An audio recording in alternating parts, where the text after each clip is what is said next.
नमस्कार, मैं हूं आपके साथ अनुष्का राय और आप देख रहे हैं खबर 24 एक्सप्रेस। क्या आपको भी अचानक करंट लगने जैसा महसूस हुआ है?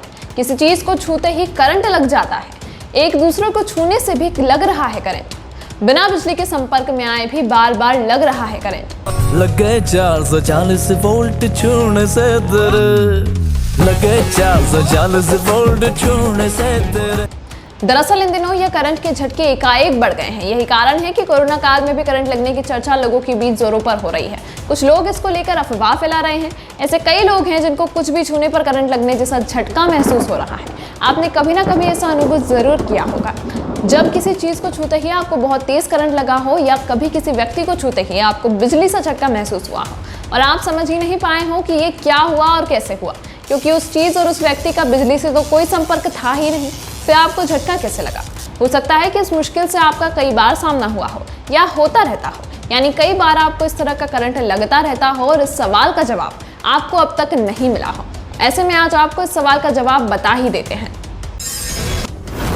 तो चलिए जानते हैं किसी वस्तु या व्यक्ति को छूने पर अचानक करंट लगने का कारण क्या है। असल में इस हैरानी भरी घटना का संबंध विज्ञान से है, जिसके अनुसार इस यूनिवर्स में मौजूद हर चीज एटम यानी अणु से बनी है और हर अणु इलेक्ट्रॉन, प्रोटॉन और न्यूट्रॉन से मिलकर बनता है। इन सभी पर अपना अपना आवेश होता है, यानी इलेक्ट्रॉन पर निगेटिव चार्ज होता है, प्रोटॉन पर पॉजिटिव चार्ज और न्यूट्रॉन पर कोई चार्ज नहीं होता, यानी न्यूट्रॉन न्यूट्रल मतलब उदासीन होता है। करंट के फ्लो होने में इन तीनों का महत्व होता है। साथ ही एक अणु को स्थिर रखने में भी इन्हीं की भूमिका होती है। जब इलेक्ट्रॉन और प्रोटॉन की संख्या समान होती है तब अणु स्थिर रहता है, लेकिन जैसे ही इलेक्ट्रॉन और प्रोटॉन की संख्या का अनुपात बिगड़ता है, वैसे ही इलेक्ट्रॉन में हलचल शुरू हो जाती है।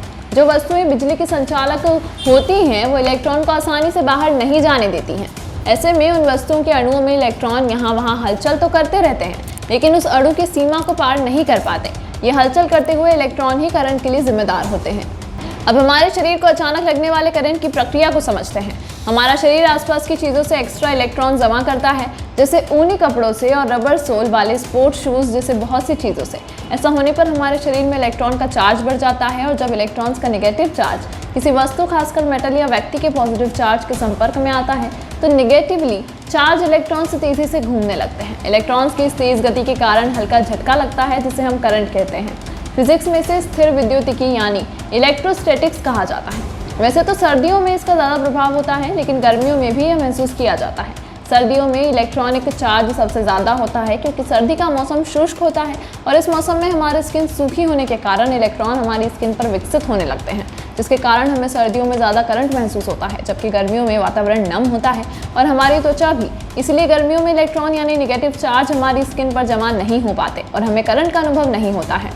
अब आप जान ही गए होंगे कि अचानक लगने वाले ये करंट असल में इलेक्ट्रॉन्स की करामात होती है।